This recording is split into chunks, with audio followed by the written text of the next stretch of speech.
Guys আপনারা দেখেন বানি বান্ডেল এটা আমাকে মেরে 2 রাউন্ড নিয়ে ফেলছে।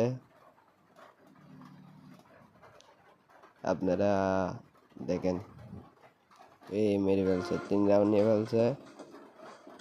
ওই ম্যাচটাতে আমি হেরে গেছিলাম, কিন্তু এই ম্যাচটাতে কিন্তু আমি জিতছিলাম। শটগান দিয়ে একটা দিছি, এক বিচ্ছা শটগান এটা দিছি, এর ডাজার দিয়ে একটা এলো এলো আর একটা ডাজার দিয়ে। তারপরে দাঁড়াও ট্রেডে করা যাক, আবার শটগান দিয়ে নে যা, আবার দাদা যাক ডাজার দিয়ে শটগান দিয়ে যা। ওই ম্যাচে আমারে মারছিলি না, খা মার খা খা ডাজার দিয়ে মার খা। ওই ম্যাচে আমারে মারছিলি না মানা, হ্যাঁ আবার খা ডাজার দিয়ে।